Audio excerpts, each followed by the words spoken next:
This is Attorney Kip from Malik & Malik, and we're going to be talking about what I'm going to call a key case, and why I call this case a key case is because it has far-reaching consequences on injured workers in Ohio. And the case that I'm going to be discussing is the decision on the objections to the magistrate's decision in the Kurtz versus the Industrial Commission 10th District case.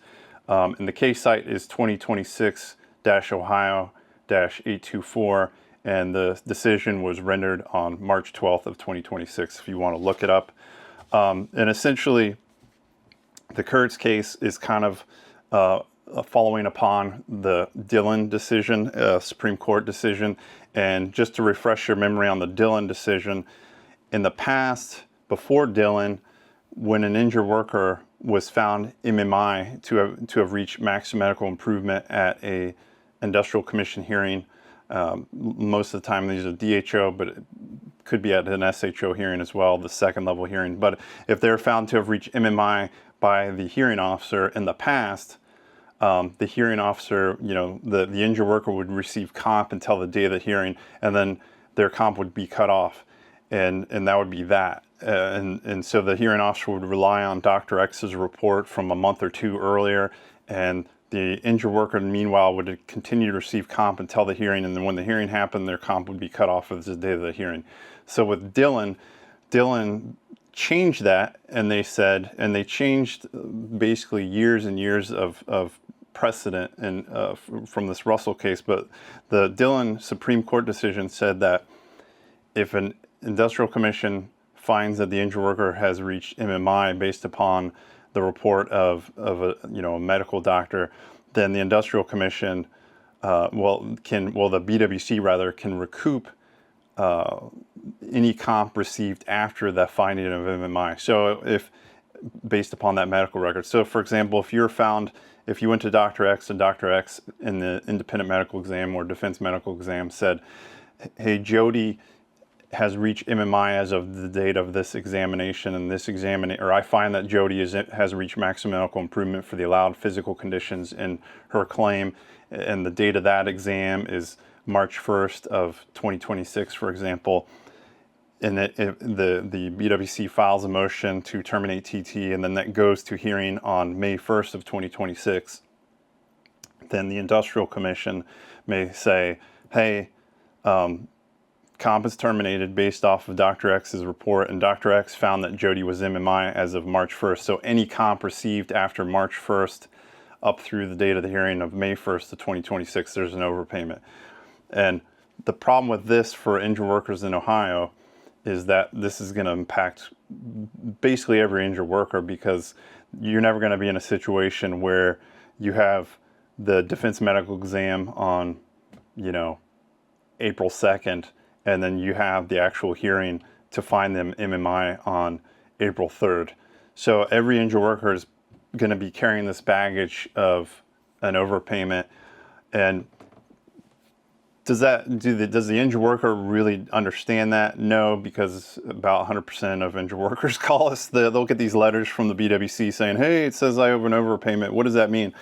Well, to the injured worker, if they don't receive any more compensation, it really doesn't mean much, in the sense that the BWC is not going to go into their bank account, or they're not going to send some kind of thing in collections where the injured worker has to pay the money back to the BWC from their pocket. But it's a burden on their claim, in the sense that if they have another workers' comp injury and they're trying to request temporary total disability, then, or there's other forms of compensation like permanent partial disability awards and these sorts of things, and the BWC is going to recoup that overpayment at a proportion of, I think it's like 40% of each TTD check or whatever, until the overpayment is paid back. And so that will impact the injured worker that way. And also it can have a chilling effect on settlement, because if you're the injured worker, you're going to settle, well, the BWC AG or employer, they might say, well, we're gonna offer you, let's say you have a $10,000 overpayment, we're gonna offer you $15K, but we're not gonna waive the overpayment. So in effect, they're going to recoup that 10K from the 15, so you're going to get 5K rather than 15K of a settlement. So that could be not great for the injured workers. Or they could say, well, we're going to waive the overpayment, so you get 15 now, but if you get injured again, that overpayment, it attaches the injured worker. It doesn't attach to the claim. So they could waive it, but it'll follow the injured worker. And you know, if they get injured in 10 years and they request temporary total disability, they're going to realize, oh, my TTD check is reduced by the overpayment proportionally, 40% of each TT check. So what ended up happening is the claimants bar and filed this, and I would call this is not the way that this Kurtz case got to the 10th district. It didn't get there organically, in the sense that this is kind of it's not engineered, but it's kind of a situation where it's like, oh, we want to appeal this Dillon thing. Let's find a fact pattern that we could appeal and let's get it there. And I'm not in love with that. I'd prefer that these things happen organically.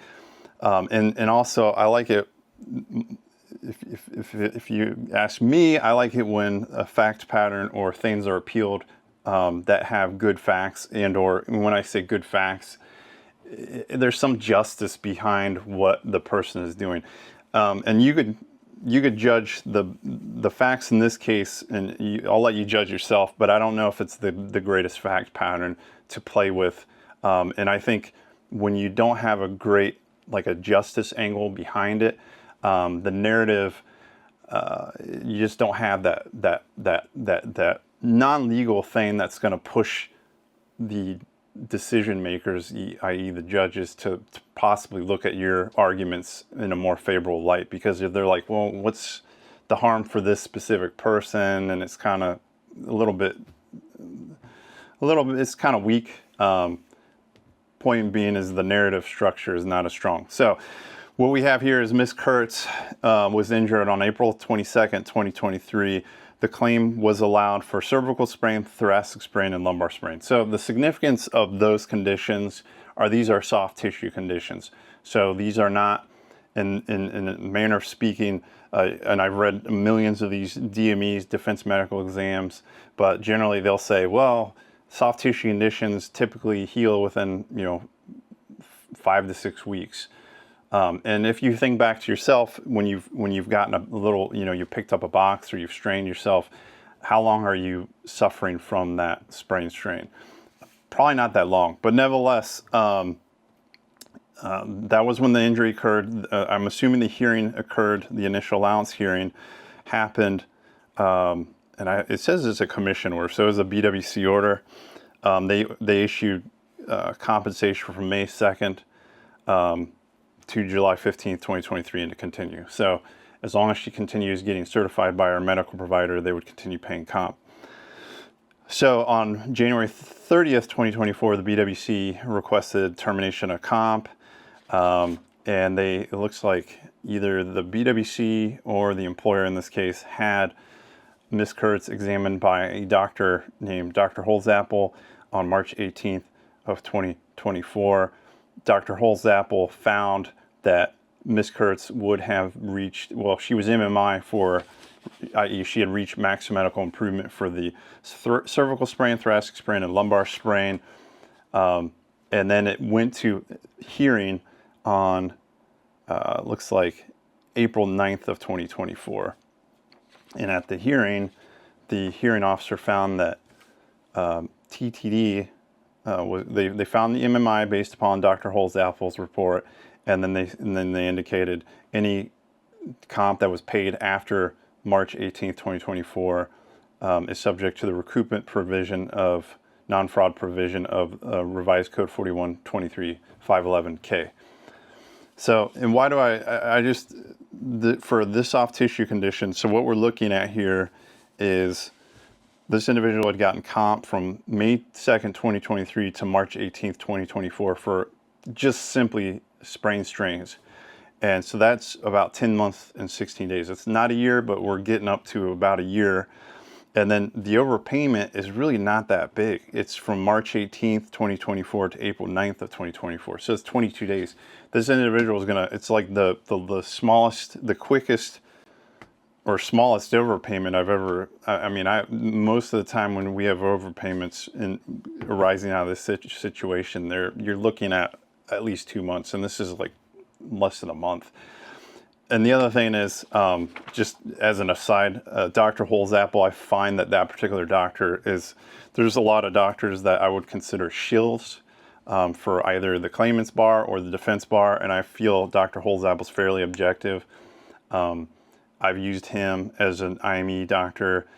He supported some of the conditions, and sometimes he doesn't.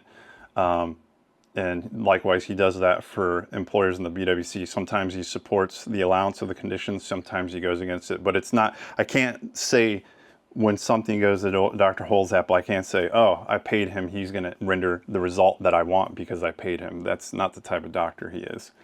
So take that with what you will. Also, just as an aside, when I was in 4th grade, he is the one who fixed my elbow. So that was a million years ago.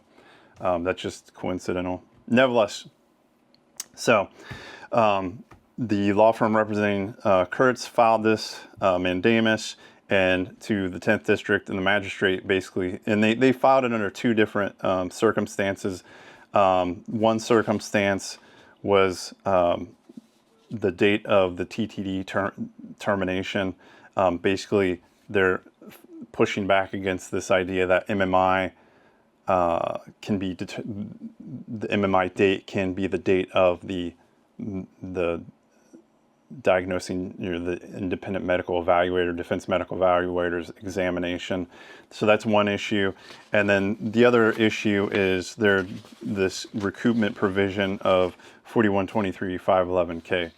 And so with this decision on the objections, the full panel rejected Kurtz's rejected Kurtz's objection to the date of the TTD termination, and then sustained the objection of the recoupment provision under 4123.511K. And I'll go into those in detail. But the weird thing that I'm assuming somebody's going to appeal this.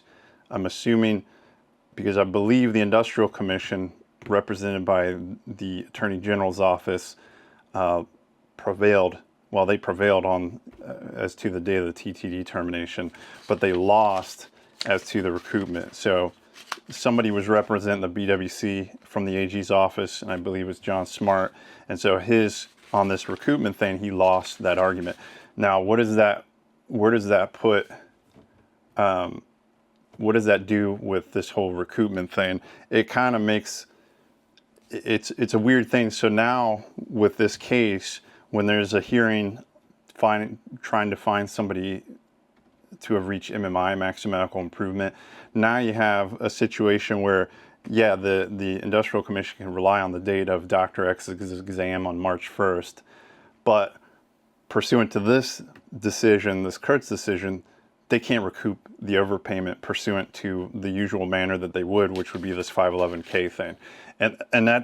And by the way, after Dillon, they had been recouping this overpayment based upon 511K. So what does this decision do as far as the overpayments that have been recouped? I mean, do they get a refund or what? That's weird. And then the other thing is, because you're like, okay, we're going to get an overpayment, but we can't get the overpayment. It's like the BWC can't get the overpayment, again, pursuant to this decision. So it's a weird thing. And it's it's on the whole, I would argue that this is a win, even though they lost their first objection. I would argue on the whole, this is a win for Kurtz and injured workers, because now the overpayment pursuant to the decision cannot be recouped. But I'm assuming somebody's going to appeal, and I'm assuming the BWC is going to appeal, because it just I don't know how that works. It's either because if they don't appeal it, then it basically goes back to the status quo before Dillon, and so that, i.e., there's an overpayment, but they can't recoup it, you know. So I would say on the whole, it's a win for Kurtz, but it's kind of I would assume that this win is not going to be, somebody's going to appeal, or some other case is going to go forward before the 10th District, and they're either going to appeal this to the Supreme Court, either the law firm representing Kurtz because they lost on their first objection, or the BWC is going to appeal to the Supreme Court, and then you're going to have both the BWC AG the AG representing the BWC making arguments, and then you're going to have the AG representing the Industrial Commission making arguments. And considering the current makeup of the Ohio Supreme Court, I would assume it's going to not go favorably for Kurtz and likewise to injured workers in Ohio in terms of this particular issue. And again, I've gone over this before. The makeup of the Supreme Court is, you know, the voters of Ohio put those people in place, and they're business centric, and business centric courts tend to lean conservative. And if you're a small business owner or a business owner or whatever, maybe you like that because it's business centric. If you're an injured worker, maybe you don't like that because their decisions are impacting you and your bottom line. Nevertheless, you have to vote in terms of what's going to impact you, and you need to be informed. So don't just listen to Fox News or CNN or whatever source of news you get information from, Facebook. Do research and dig into it, because you're going to the risk is you're going to be in the echo chamber of the conservative echo chamber, or you're going to be in the liberal echo chamber, and you're just going to be hearing what you want to hear. It's better to be informed, and your informedness may be in line with what the echo chamber is saying, but at least if you're informed, and meaning informed, you do independent research and you really dig into things, then you're making a critical decision and you're using critical thinking skills to make your decision versus going off of pure passion and what some talking head on whatever source of news you get information. Anyways, so if this goes to the Supreme Court, I don't think it's going to be good for Kurtz, and likewise for the rest of injured workers in terms of this particular issue. So on the first objection, getting back to the decision in the case, basically the court lays down what the purpose of TT is. The purpose of TT compensation is to compensate an injured worker for the loss of earnings he or she incurs while the injury heals, and then the revised code section that discusses when temporary total disability compensation can be cut off is 412356A, and there's 4 circumstances. TTD compensation will be paid until 1, the claimant has returned to work; 2, the claimant's treating physician provides a written statement that the claimant is able to return to the former position of employment; 3, work within the physical abilities of the claimant is made available by the employer or another employer, and this means that if the injured worker has work restrictions, the employer gives the injured worker a light duty job offer, and if the injured worker refuses a light duty job offer that's consistent with their restrictions, then they're no longer entitled to Comm, or the claimant has reached maximum medical improvement. So the fourth thing is what is implicated in Dillon and likewise in this case. So, and in Dillon, that's the big case, the Supreme Court held 412356A does not permit any claimant to receive temporary total disability compensation after reaching MMI. And then the Supreme Court explained that 412356A requires payments to continue during the termination of the matter. So, i.e., you're found MMI via the IME doctor on March 1st. You don't have your hearing until May 1st. You're going to continue receiving temporary total disability compensation. During the provision contains an exception. TTD compensation may not be paid for the period after the employee has reached MMI. Well, what that means is you're going to get until the hearing, and then if you're found MMI by that doctor, you shouldn't have got that money from March 1st until May 1st. So there's where the overpayment issue. And again, they talk about the prior case, which said that was different, and that was Russell. And then the date of the commission hearing finding the claimant had reached him is, so the prior case held the date of the claimant reaches MMI rather than the day of the commission hearing finding the claimant had reached MMI as the operative date of terminating TTD compensation and for calculating overpayment of TTD compensation. So what that means is if the industrial commission, again, finds it, it's May 1st and the industrial commission says, oh, you were MMI as of March 1st, then that's the date of the termination, so to speak. And then they're going to say, okay, from March 1st or 2nd up through May 1st, there's an overpayment. And there's some arguments about this, and it's pretty, basically, with the employer or the injured worker's attorney was arguing that 412356A provides that only when the reports of the attending physician declare a claim has reached MMI can the commission terminate TTD compensation prior to the hearing. And they cite to this section, 4120 requires the medical reports of the attending physician to determine ongoing TTD eligibility. The statute does not require that the attending physician can declare a claimant has reached MMI such that the claimant is not entitled to TTD compensation dating back to a time prior to the hearing on the matter. And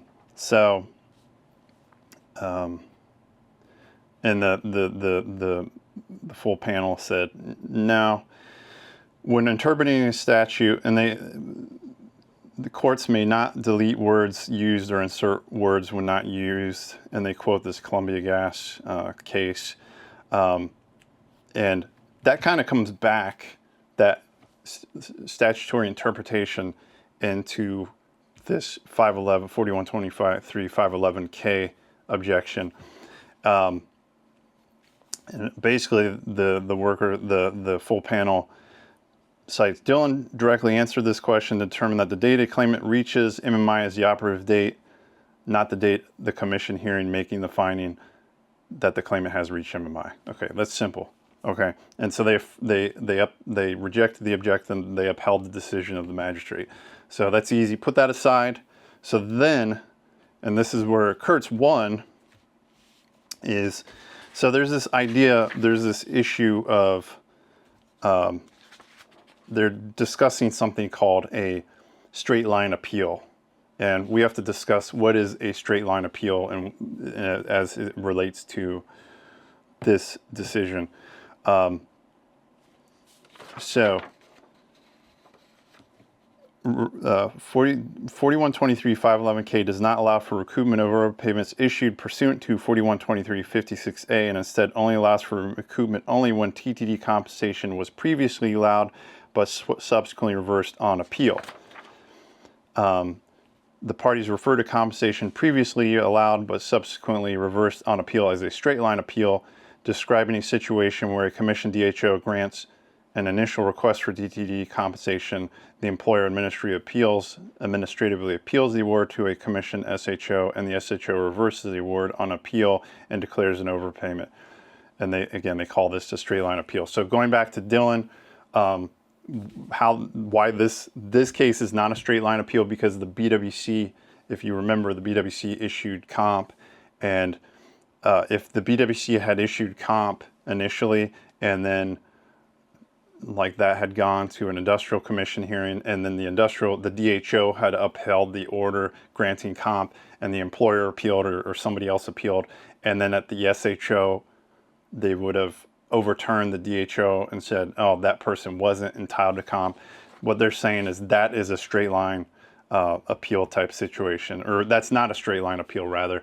And a straight line appeal is more like what we had in Dillon, where it was an initial allowance hearing, DHO, and the person was granted comp, and for whatever reason, and you can listen back to the Dillon video, but for whatever reason, it was allowed initially like in May of whatever the year of that decision, and then they didn't have their second level hearing until like November, and they had, in that situation, it was like August, that there was an exam that found them MMI, and so they were found, MMI for the allowed soft tissue conditions, and so they had they had found that they weren't entitled to comp, or they were and they relied upon this independent medical evaluation from August.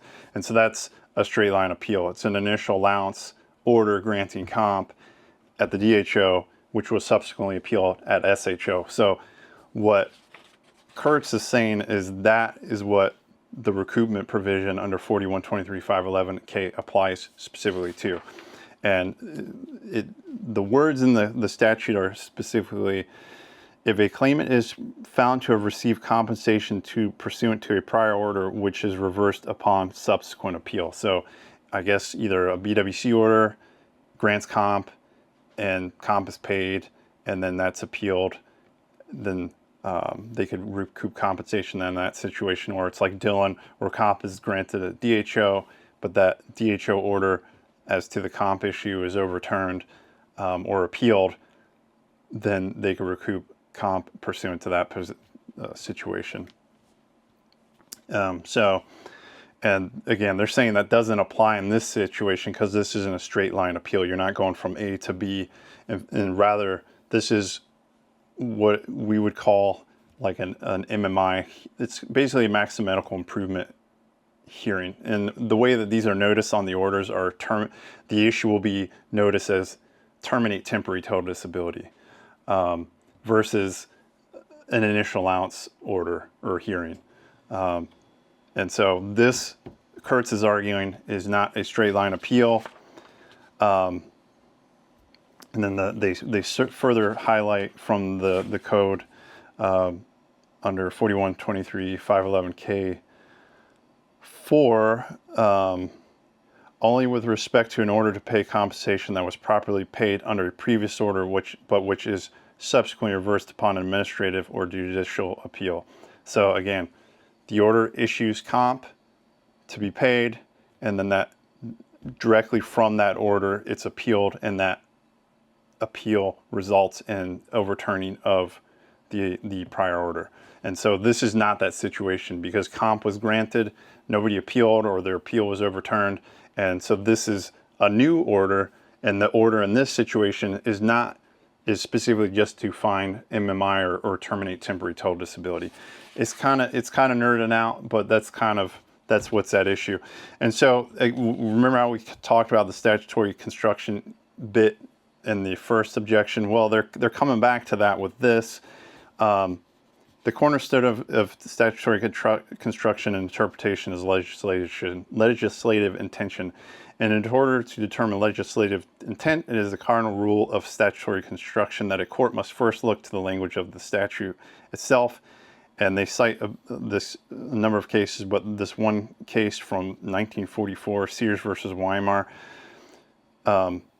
If a statute is not ambiguous, we need not interpret, we must simply apply it. So they're instead of being creative, like being loosey-goosey with the words, they're saying if it's clear what it says, then we can't expand the interpretation of it. We must use a fundamentalist, pedantic, autistic interpretation of what the statute says. And so that means you can't read into it, you can't really interpret it, you have to take the plain language of what it says and apply it. And so they're saying the plain language of this statute only applies to straight line appeals.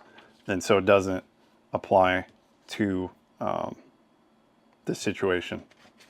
Which, again, so what that means for injured workers is it's kind of a pause on the recoupment issue, or at least the BWC doesn't know what to do. And until something happens. And the BWC attorney argued, and they argued a few different cases standing for the proposition that that's not the way that the Industrial Commission and or the courts have applied 511K. And specifically, they're talking about this Wooten versus Needler case. And these cases did not derive from a straight line appeal. And they make some legal gymnastics as to why they don't. But regardless, that's kind of the impact of this case. So what's interesting is, and you might say, because the BWC is basically saying, they're saying, well, if we expand that, what's an appeal of a prior order? I mean, in a sense, you could say this is an appeal of that prior order that Kurtz got back in 2023 when the claim was initially allowed. That initial order from, what was the order published? It was in September 20th, 2023. So the BWC attorney is saying, well, we could kind of look at that as an appeal of a prior order, because in a sense it kind of is. And regardless, and that's kind of, there's a dissenting opinion from this one of the individuals on the panel, and they're citing that, they're talking about this case that the AG for the BWC argued. This Wooten versus Industrial Commission, the commission reversed a PTE order following reconsideration imposed by writ of mandamus. The claimant determined the commission determined the claimant was overpaid and is subject to recoupment under the predecessor statute to 4123-511K. And basically they say Neither's, and they also talk about this Neither case. The court held that BWC could recoup funds pursuant to 4123-511K after the commission exercised continuing jurisdiction to vacate an order of PTD compensation. And Neither's use of the continuing jurisdiction to vacate PTD compensation distinguishes it from a typical straight line appeal, yet the court allowed recoupment of under 4123-511K. So basically they're saying the court has already basically set aside this autistic, pedantic, fundamentalist interpretation of 511K already, and so why didn't the court and Kurtz do the same? And they go back to, common among these cases is a straightforward statutory policy. Claimants are not entitled to windfalls of compensation where they have been wrongfully paid. And she goes on further, he or she, why would 4123-511K allow for recoupment in cases of reversals after writs of mandamus, continuing jurisdiction and straight line appeals, but not in the case of reversal to a request to terminate temporary total disability compensation? And to be frank, as much as I don't like the implications that has for injured workers in Ohio, I mean, from a logical standpoint, you can't really argue against that. And so my prediction is, if this is appealed to the Supreme Court, they're gonna stand with the dissenting opinion. I guess it's concurring in part, dissenting in part, but the dissenting opinion of this Leland J. individual justice, and so basically Kurtz is going to lose completely if they appeal. And then my fear is that there's this recoupment issue, and then there's the finding of TTD. And the problem is, every time you send something to the Supreme Court of Ohio, they could do something that you didn't predict or didn't ask for. And what they might say is, well, actually, Industrial Commission, you could find that the finding of MMI could be like before the IME exam of the examining doctor, as long as they they reviewed all the records and were aware of, all the relevant data. And so what that might open the door is, like, there's something called a Bowie review, where you could have, if you get injured on, again, like January 1st, but don't get treatment or get seen by a BWC doctor until February 2nd, the BWC or your occupational med doctor can do what's called a Bowie review, where they examine you, and then they also review your records, and basically they say, well, based upon my examination review of records, I believe the person would have been also entitled to temporary total disability from the earlier date before they saw me. And so through that mechanism, the injured worker could get, a comp before they were examined by the BWC doctor. So if you could do that to get comp before you were seen by your occupational med doctor, why couldn't you have a Bowie review as to a finding of max medical improvement? And so my fear is, every time you tap the door of the Supreme Court, at least the Supreme Court as of the current makeup, that you're opening the door to something devastating like that. And the problem with that is, if you remember what I said from earlier, that many of these when you read these IME reports, they're like, well, based upon soft tissue conditions, they typically heal in 5 to 6 weeks. So and this is long after that, there's a year and a half or a year later or 10 months later, as in Kurtz's case, she would have long been MMI for the allowed soft tissue conditions. And I think the risk is they could say, well, she would have been MMI as of, she got injured April 22nd. She would have been MMI for the physical conditions in July 1st of 2023. And so now you're looking at an overpayment, in this case, from July 1st of 2023 to the date of, to April 9th of 2024. And so instead of, in this person's case, a 22-day overpayment, you're looking at, months and months and months of an overpayment. And that could be, you could have people that they could get years of an overpayments depending on when they're found MMI. So that's my fear every time you knock on the door of the Supreme Court. But this is what's called a key case. It has implications for injured workers in Ohio, similarly to how Dillon had implications, AutoZone, etc. So these have far-reaching impacts on injured workers. And we'll see how this thing develops. But this has been Kip from Alec and Malik. As with everything workers' comp related, you need to get a workers' comp attorney. At the very least, you got to consult with one when you get injured, because you could run into some crazy situation like this case. And it's talk to your friends, neighbors, coworkers, etc. Talk to a workers' comp attorney. Talk to as many as you need. Find the one you like and sign up with that individual, because it's going to pay dividends to get somebody involved. Anyways, hope this gave you some clarity. I'll put the link to the case, or at least I'll put the case site, and you can look it up on the 10th District's website, download the actual case yourself and read it. It's pretty straightforward once you dig through it. One other thing you might do is run it through like a ChatGPT or Google Gemini, and they do a pretty good job, believe it or not, of interpreting the cases. It might get some things, a little bit of things wrong, but overall it'll help you understand it and break it down. And hey, use technology to help. Cool. All right. Thanks for listening, folks. Stay safe. Attorney Kip, Malik and Malik.